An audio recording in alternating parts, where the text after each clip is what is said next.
Welcome back to episode 9 of the Lincolnshire Freemason Podcast Show with your host this week, the wonderful Simon Noden, and myself. Unfortunately, our wingman from Kroll can't be here today. He is, I think he's doing, is he doing Masonic work, Nodes? I don't know. I don't know whether he's got Masonic work or band work. I'm not sure because he's very Oh, in demand with his music. well, I tell you what, ladies and gentlemen, if you need a band player, then go and see the main man from Crawley. He's absolutely amazing. Well, ladies and gentlemen, we are joined this evening by probably the we'll go the third best known Freemason in Lincolnshire, obviously after the PGM and you nodes, and that is Chris Jones. There you go. Uh, What an honour! What an introduction! oh, Yeah, after God. Noden. There you go. There you go. Yes, I just want to say, on behalf of Lincolnshire Freemasons and podcast show, thank you for joining this evening. I think you've been on a little walk. I mean, to be honest with you, I take the dog for a walk most days, but I haven't had the publicity you have. So, could you just spend a minute or so, just introducing yourself to any Freemason in Lincolnshire or around the world who's been living in a cave and not heard what you've been doing for the last few years?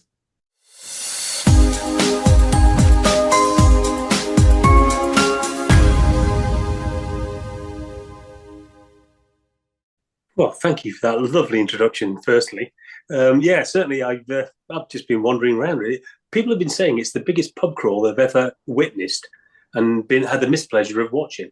So Oh, I guess it's been a pub crawl around the coastline of the UK. So no big shakes, dead well, easy.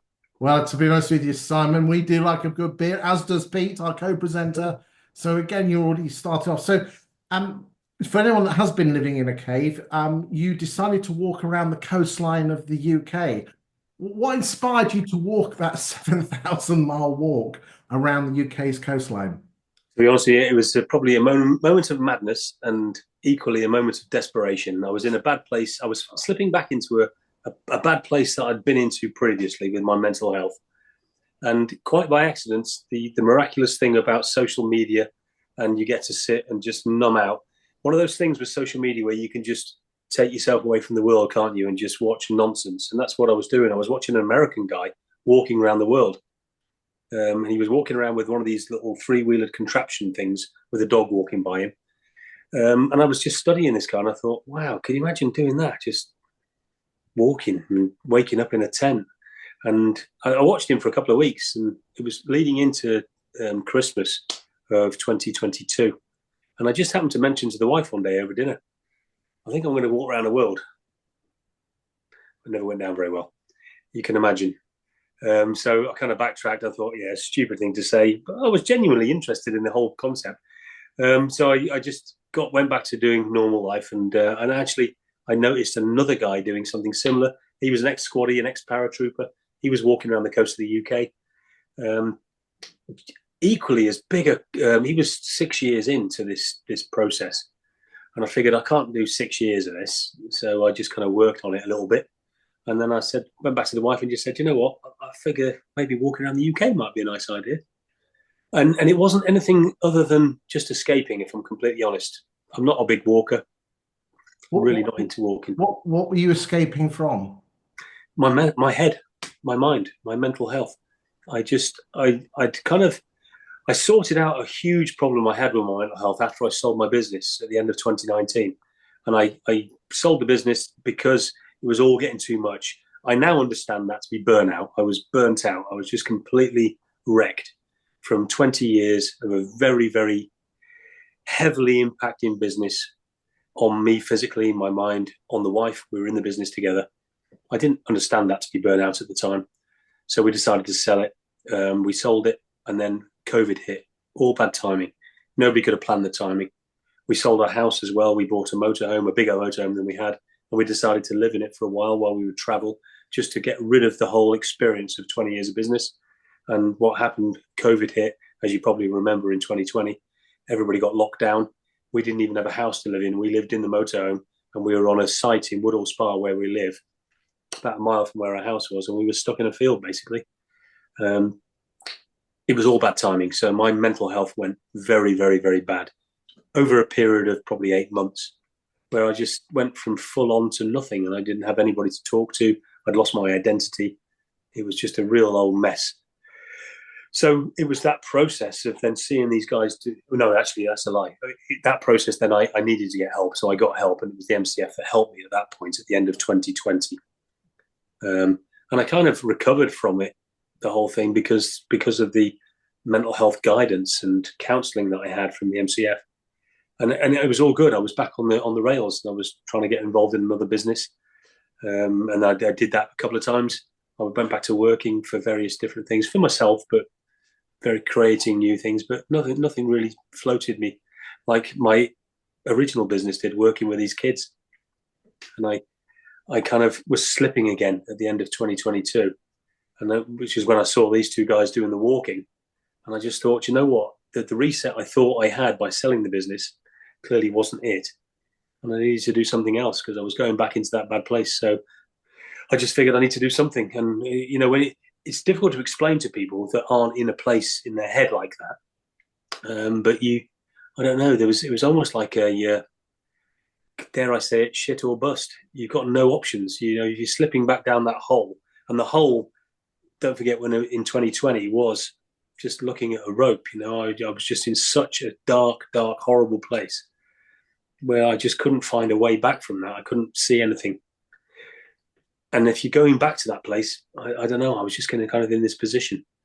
But anyway, I accidentally mentioned it to worshipful brother Noden, sat at a festive board somewhere. I think I'm going to walk around the country. Stupid thing to do that wasn't it? Yeah, What's that? What you mentioned? Can't keep the gob shut. You mentioned to him. Bloody hell. Can't hold his own water. And I didn't even really know him particularly well at the time. I didn't realise he was such I've got repeat offender. Your birthday at the castle. Come on. There you go. But in fairness, you know, we'll get onto this, I'm sure. But it was probably the best thing I did was mention it to you, because it's turned into something that I never expected, anticipated, or even dreamt of it becoming, which has given me more of a goal and a focus and an ability to keep away from the dark place, which was something I was searching for back then. Does that make sense? So have we got to blame Noden for this? Pretty much. Sorry, let me rephrase that. Let me be honourable. Worshipful brother. Not just Noden, if I'm honest with you, because of course the problem then was the second person he mentioned it to was Piercy. Oh. And if there's any blokes that can't hold their own water, it's him and him. Oh, yeah. But you know, in terms of reflection, it was the best thing I ever did, was mention it to one who mentioned it to the other. And this is what it's all about, right? It's this team thing. When this Masonic team thing comes together, it is quite phenomenal, quite incredible. And it's given me the passion and the focus for a completely unexpected reason that I now have, which I never had. And I'm going again, you know, I'm back on the rails, and it's all good. And I have a passion and a focus because of them two idiots that sent me off walking, doing all the hard work while I was sat at home watching. Yes. Chris, you've already mentioned the MCF Masonic Charitable Foundation. What's your connection to them, and why did you choose to support them through this walk that you've done? Do you know what, Simon? I had no connection whatsoever. When I joined Freemasonry back in 2011, we were in festival. I remember going to the festival event at the end of it, not really understanding what it was all about. And I had no clue as to what festival was all about. I'll be the first person to admit I never subscribed to any subscriptions to pay in on a regular basis. Never got it. Never understood it. I was accidentally, as a secretary of my lodge, I was accidentally on the internet back in it was beginning of 2020. And I just saw that box. It was when I was in a bit of a bad place. I just happened to have a day when I was focused, was doing some work, research, no idea what it was about. Saw the box, mental health helpline, and I ticked it. And that was really my first understanding of what the MCF was all about, if I'm honest with you. Because they do so much, and I'm not sure that any of us Freemasons know how much they do. And I've learned so much about what they do and how they help in so many ways. So in answer to your question, I had no idea about the MCF. As a Freemason of, 10 years in? No clue. It never impacted on me one bit. It was just something that happened in the background. And I kind of made me wonder now, there's probably a lot of Freemasons that still feel the same way. They don't understand what it does and how it does it. We put our money in, don't we? What does it do? Chris, now you decided to go on this city walk, a big dog walk or pub crawl, as you say. What were your primary goals for the walk, both personally and in terms of raising money? Well, originally it was just escape. I'll be honest with you. I just wanted, before I mentioned it to Simon, I was literally going to walk off, and it wasn't a case of mentioning it to anybody. I had an opportunity where I could just reset, just go away. And the walk was kind of that. I was away from everything, waking up in a tent every day without any real responsibilities of anything. That was what it was about. There was no plan to raise any money. It was only through talking to Simon. And then it was, well, why are you walking around? Why don't you visit lodges? That's where it first started. That's an idea. Because actually he was like, that'd be nice to visit the lodges, because who doesn't love visiting? I love visiting. But then you get maybe the opportunity of somebody might support you a bit. That's where that started. And then it was a case of, well, why don't you try and raise some money as well? And it was never part of the plan. It was only through talking to Simon and then through to Stuart that it became this idea, well, do you know what? If we're going to the lodges, maybe they might throw some money in the pot. Because, of course, as Freemasons, we don't go shaking a tin, do we? The money only comes from our pockets, doesn't it? If you don't mind me just doing a follow-up question before I pass back to Simon, you said you wanted to escape. How did your wife feel about that? Because so many people would see, well, you're running away from me, but not from the marriage, but just kind of to say you're walking around Britain. That's not a 2-week trip on the Yorkshire Wolds or whatever they're called. No, you're right, and I'll be honest with you. At the time, I was a little bit complacent with that. We'd been through some pressures before that. We've been married for 30 years. She is everything to me, my wife. We've got 3 kids. We've got 3 grandkids. We've got an incredible relationship. We were friends before we were married. We've got an amazing relationship. But we were in the business for 20 years together. It's a different relationship to a lot of people, I guess. And I think I didn't understand it really until I was more than halfway through the walk when Michelle came to visit me. And she actually opened up and explained that when I said I'm going to go for this walk, she actually thought it was me running away from the marriage. She thought that was it. I was going to leave. She wouldn't see me again. It wasn't my intention. That wasn't what I was thinking. But that's how our conversation, our communication was just completely fractured because of my mental health slipping again. We weren't openly talking about anything really. So I was escaping from the nonsense that was going on in my head and the way we were living our lives. I was running away from that, but I wasn't running away from my marriage or from my family. That wasn't it at all. I just needed to, I don't know, close the blinds and just have some peace. Just leave me alone. It was that. But I didn't understand her precept of that. So yeah, I was very wrong in the way I went about it and walked off. Because bless her, I didn't realise that she thought that was it. I won't be coming home. That wasn't it from my point of view. Just shows communication. Simon, what do you want to ask Chris? You've mentioned the physical challenges that you've encountered, daily, weekly, etc. And that's been on your blogs and the personal messages you've sent me and Stuart. Your foot pains, all them sort of things. How did you manage them on a daily issue? It's mad, isn't it? I don't think I don't think any of that ever really comes into it, because everything that happens in your head, to me, was or everything that happened in my head was so much worse than that. A physical pain or a physical impediment of any description doesn't compare. It doesn't compare because you can relieve that in whatever way, if it's deep heat or massage or relief or rest, and it kind of eases off. That never does. That never eases off. That is, it's just 24/7. It's just always there, and you never escape that. And actually, I was escaping that because I was out there walking, and physical pain, to be honest with you, it doesn't really compare. So it doesn't matter. Hence why I didn't even realise, I don't think, I'd gone so far with a broken bone in my foot when I actually just thought that was that plantar fasciitis nonsense that was just giving me jip. But yeah, it's weird, isn't it? And I never thought about it at the time. I've only thought about this, with retrospect afterwards. But I don't think it doesn't compare. The physical pain doesn't compare to that being wrong all the time, 24/7. That you can't escape that, can you? When it's wrong, you can't. if you don't mind me saying, because it's one part of my daytime job is to read between the lines. You said every once in a while that that you apologize for not posting. Was that your mental health coming to, the monster, the black dog coming up, and yeah, how did that affect you and your A mind? little bit, and actually that's still here, if I'm honest, because I do not like being the centre of attention. Simon he's taught me a lot as Mr. Noden. Worship Brother Noden's taught me a lot, where he will be the guy that's working relentlessly in the background, doesn't want his face on anything, doesn't want his name on anything, and that concept has taught me a lot. I don't want that either. I'm not interested in being the centre of attention. I'd like to be at the back. It wasn't my intention to be, and it's embarrassing a little bit. I'll be honest with you. I feel a bit guilty that all these emails that are going out, it always seems like it's asking people for money and support, and oh, look at me, I'm walking around. I just don't want it. So I kind of felt that I was doing these posts constantly on social media because it was kind of informing people, and people were giving me some beautiful messages of support behind me all the time, and it was lovely. And then when I didn't post, they were concerned. Like, what's he doing? What's going on? He's not said anything.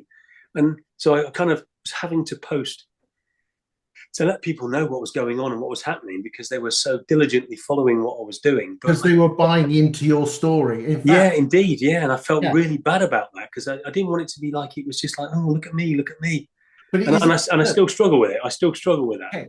But again, it's all about the intent. If it's look at me, I'm doing this. But if you're going on a journey and people are joining your story and you're raising money for for a Indeed. great cause, then it's humility. It's confidence, not cockiness. Indeed, and I've learned, and it's all about learning. It's all been about learning, without a doubt. And Simon's taught me a lot. My wife used to tell me off all the time. Just said, "Get over yourself. It's not about you. It's the story." And that's what Michelle used to say to me. And actually, it's kind of, I'm getting that now. It is the story. And All about the story. It's why you can't remember when she tells you to do the dishwasher, but you can remember every fairy tale and film. there you go. Because it's a story, but it's the story that other people can reflect on and say, that's me. Of course. Nodes, what have you got to ask? So, can you discuss the sort of unexpected obstacles you encountered and how you overcome them? I mean, you want to mention that camper van that you bumped into? Bumped into? he hit me from behind. No, to be honest with you, I think, to be honest, people keep saying about, oh my God, planning. How do you plan for that? How did you work out, where I did no planning at all? Nothing whatsoever. I'll be honest. All I planned and all I tried to understand was the gear that I would take with me that would potentially make my life easier. Just keep the C on the right. That's all it was. Yeah. If you get up in the morning, you walk in and the C's on your left, something's gone wrong, hasn't it? Turn around and go back the other way. And as stupid as that sounds, I thought, well, if that's all you do, well, you've got to go right round, haven't you, and come back? Because I'll be honest, I didn't want the responsibility of planning anything.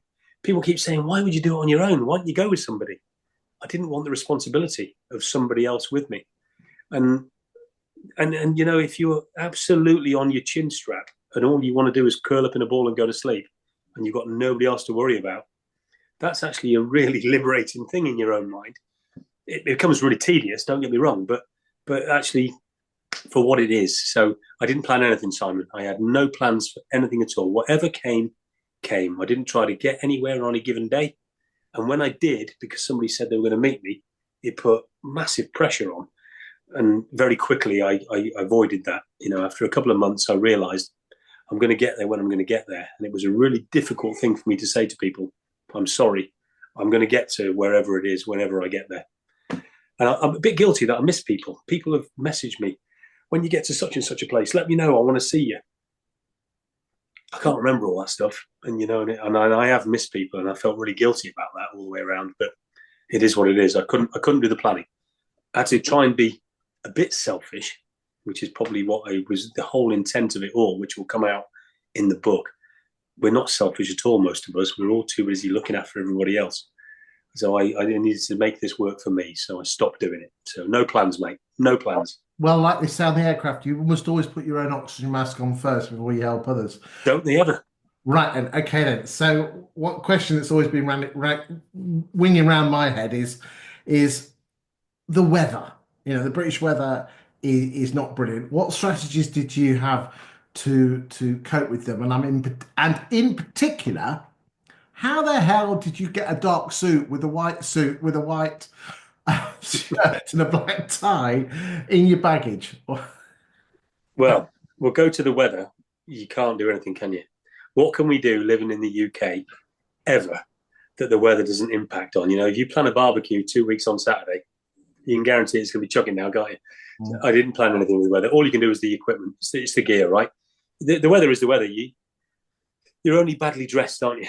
Which makes it a bad day, which is the way I kind of looked at it. And whatever happened with it, providing I had a really good tent, a really good sleeping bag, you've got to get it up. You've got to get inside it. A little bit of training in the sense that, I wasn't in the SAS. I joined the Royal Engineers in the reserves. I did 12 years with them. You learn a little bit of soldiering at the beginning. And I'll be honest with you, I loved soldiering. So I kind of remember a lot of that. So you kind of learn a little bit about how to look after yourself. But, nobody was shooting at me. It was just the weather. Once you can get hunkered down in a good tent, if you put it up properly, what's going to happen in the UK that's going to be the worst? I did have some terrible weather. I had some -9s in the tent. That's quite tough. I had a great sleeping bag that went to -15. So once I was inside that, it's all good. Waking up in the morning and all my kit is frozen solid because of the sweat or whatever. You can't dry it. And I've got to get in my sleeping bag with me to try and break it so I can put it back on. That's just awful. But it's not going to kill you, is it? You can deal with that. And when you're out in it, if you're trapped in it, all you can do is try and get out of it. So whatever you can do, I've been sitting in bus stops, I've crawled under trees. There's trees that have fallen over and you can get in under the roots. You just got to get out of the weather and just weather it out, haven't you? Quite literally. So that's everywhere, isn't it? The weather. You can't avoid that. Yeah. Chris, keeping motivated for such a long period, every day you're getting up and you've got to keep that motivation going. You must have had some really tough days. And what sort of was them days when you had your low point? Yeah, awful. But then all I can rely on then is you lot, the team. This hasn't been a sole event. You guys have been behind me all the way. The messages of support I've had from Freemasons, most of them I've never met yet. Maybe I was going to meet them. A lot of guys have been messaging and giving me that real support all the way through messages. It's been amazing. That's just been incredible. And then you've got to find something in yourself a little bit, haven't you? And that's part of the process as well, right? You've got to try and discover something in yourself. How hard is it really? It's a bit wet. It's a bit cold. You're a bit lonely. For myself and Stuart, looking in from the background, we used to try and throw things at you, didn't you? Like areas you go into, like there's this that's interesting here. And then we found you some football club you like. I'm not going to mention the name. But which one is that? It's not Manchester United, is it? No. It's your favourite team, but you did, yeah. And it's little things like that. To be honest with you, it's incredible, the little things. And I've said this before. If it wasn't for you and Stuart in the beginning setting this process up, which then led on to the support I got all the way around, I swear to God, I would have binned it off so many times. So many times it got that tough. I would have taken the flack from everybody forevermore for being the bloke that came home because he got his feet wet or he got his hair out of place. I would have just taken it because it was so bad. But when you're there and you're doing it and so many people are supporting you through it, well, you can't sack it off, can you? What is it? You're cold, you're tired, you're wet. Every rock star needs a couple of good roadies. You're not going to die through any of this nonsense. You know what I mean? It's just uncomfort. It's just you're uncomfortable. Well, get over it, you tart. Get on with it. And we can all take a piece of that from in life, can't we? We all go through stuff in life all the time, don't we? Find your way through it and get over it. Chris, how did you maintain your, it's all very good, and none of us have got the balls to do what you've done, but on a day-by-day basis, how do you get up every morning saying, you're up in the northwest part of Scotland on the Scotland 5 NC 500, and it is a for godforsaken place. It really is. Yeah, and you could walk 2 days and not see anyone. How do you keep putting one foot in front of the other? Only through that process that's already gone before, I think, because everybody says the hardest step is the first one, right? And that can be in any concept of life. Every day, the hardest step is the hardest step. When you're suffering with your mental health, the hardest step every day can literally just be opening your eyes in your bed, because actually that can be too difficult for a lot of people, and it has been for me. So you roll over and don't bother opening your eyes. Okay, so what I'd like to know is what was your most memorable few moments on the walk? Goodness me, there are so many, honestly, and bizarrely equally balanced with the worst moments, because they just kind of always come.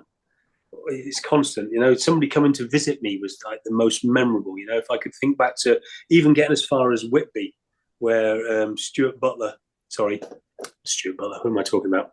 Not that Stuart Butler, the other one. Oh my God, the two names have gone right out of my head. Two of them came up to me, skeggy guys. Simon, help me out. Eric Butcher, Martin Reeve. Thank you. The pair of them came up to see me. Got me stupidly drunk for the weekend. But seeing the pair of them were the first two people, really, that had any connection to me from Lincolnshire. Just overwhelming. But then equally, as soon as they've been and they've done what they've done, they've gone and left me on my own. The biggest low hits in again. And then you've got to go again on your own. And that escalator constantly of the highs and lows was just all the time. Whenever I got helped, it was amazing. And then straight away, you're back out on your own again. And that's life, I guess. But that's happened over 2 years. And it was constant. And it kind of made me reflect the black and the white, right? The checkered carpet. Ah, there you go. There you go. The tessellated pavement. Oh! but it's in its most extreme way, from the point where somebody invites you into the house, a lovely big roast dinner, a lovely comfortable bed with the shower and the fires going. And then tomorrow, I'm back out in my tent with rations, freezing cold. And it's the most extremes of high and low in respect. But yeah, isn't that what it's all about? And learning to deal with that. It sounds like the support you've had from the Masonic community and again, the followers they've really influenced your journey. Massively. Yeah. Stuart Piercy asked me a question about belonging. And it's something that I've always questioned in my own life about belonging. I've been a child of an armed forces family and never belonging anywhere. A really, really difficult thing to get your head around as you're growing older. And this thing about belonging, this Masonic family that we belong to is quite incredible. We belong to our own, don't we, in our own lodge, in our own province. But actually, it's much wider than that. This belonging into this family is quite incredible. And the doors are always open for all of us. They really are. You just got to find the door and push at it. And very often it's already open for you. You don't even have to push. Depends if the bloke at the front door with a sword. Amazing guys, honestly, and I've just had nothing but welcome and open arms, and again, something that I was trying to do in this thing, right, which in a selfish way was for me. I wasn't after charity from anybody, and I kind of felt bad about receiving charity. For me, somebody inviting me into the house and feeding me kind of felt like charity, and I wasn't asking for charity. But it's not that, is it? And I've learned so much about that. It's just people. No, they're doing it for themselves. Like when you give money to charity, you're doing it for yourself. I never understood that, Chris. I never understood that. Never got it. People get that for themselves, don't they? Yeah, I never realized it. And this journey has allowed you to do that. That's fantastic. Yeah, 100%. One particular post that in your blog that really caught my eye was a change of plan to share my story with you all. You mentioned altering your approach. What did you mean by that? That was one that really landed with me. Yeah, I've been writing this blog. I mean, I kind of knew I had to record the story because I knew that every day would be so full. How would I ever, I wouldn't remember everything. I'd never be able to. So I decided, I took my iPad with me. So it was like a bit of an indulgence to carry the iPad to be able to type up a blog. I never really understood what a blog was, to be honest with you. But I started writing this thing, and yeah, it kind of put a few photos with it. And I was very raw with it because very often I was in a state of mind or in a particular place where it was just all happening. So whether I was cold, tired, miserable, vulnerable, I think's the word. Vulnerable indeed, yeah. And I was trying my hardest just to write that as it was. So no warts, and it was just as it was. And it seemed to be attractive to people, the way they were listening to it and reading it. It was just heart on the sleeve stuff, because that's all I was doing. I was just writing it as I was feeling, But halfway round, I had this problem with my broken bone, and I had to come home. So I broke the heel bone. I was home about 3,000 miles in, I think it was. I was in Wales, Portmaddock. Came home, couldn't go back to the walk for 3 months. And it was only while I was at home at that period of time I was talking to people and talking to my granddaughter mainly. And she just said, "Oh, Granddad, you don't want to type it, film everything." So I started looking into YouTube and all that sort of stuff to wonder if I could not type, but actually just video most of it. So we kind of did half written, and then half was, with the video, which was completely alien to me, as was the writing. But it seemed to be good, TikTok has, done really well. Some of these things have had 30,000 views on each of the posts. Whether that means anything or not, I don't know. But yeah, it seems to be more received, doesn't it, for people to watch a video and listen. Well, I mean, look at today. We call this a podcast, but we release it on video. And I think the power of video is that the subconscious doesn't know the difference between meeting someone face to face or seeing someone on the screen. And that's the power of video. And I know Stuart Pearcey's really pushed that in the province to get the message of Freemasonry across. Yeah. Simon, I know you were talking before. You wanted to talk about the MCF again. Yeah, if we go back to the MCF, I mean, as an individual, you've raised a significant amount of money for the MCF. And how does that accomplishment align with your expectations? I don't think I have, to be honest with you. I've not put any money in there. Everybody else has put all the money in there, not me. It has been an incredible support process that's happened. And it's kind of, I don't know whether men of a certain age everywhere I seem to have gone, wherever it's been to, I've been to a few bars as I've gone around, you might have noticed. When you get talking to a bloke at a bar, they go, "How do you manage that then? How do you manage to get rid of the missus and just wander off for 18 months? It seems to be something that we've all got, that we would all love to have that privilege, I guess, to just wander off. And I think people have contributed off the back of that, if I'm completely honest. So listen, I don't take any credence for the money that's been put into that pot. It's not come out of my pocket. It's come out of hundreds and hundreds of people that have basically supported it, haven't they? Yeah, and I think we're over 80 grand now, which is brilliant. It's amazing. Let's start to wind this video up. Looking ahead, what are your plans now? You mentioned a book. Do you intend to walk around any other large islands in the world? If I'm honest, I'm not really interested in even walking to the pub if I can get a lift. No, I'm not walking anywhere, Chris, thank you. There's no more challenges apart from the book. The book is a massive challenge, probably a bigger challenge than the walk itself, the book.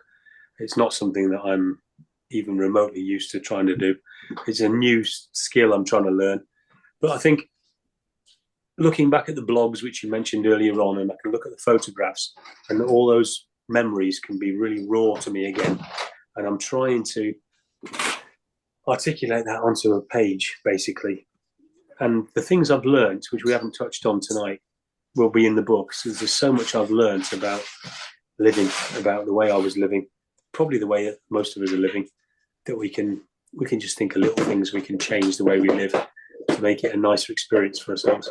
That's all going to be part of the book. And then, to be honest, I quite like the idea of trying to help other people suffering with the same problem. And I don't know what that looks like yet. There's lots of options. Is that the boss? Is that the boss there? Can we say hello to the boss? You can, yeah. She's just feeding the dog because the dog has been sat here whining. I'm surprised you haven't heard the dog.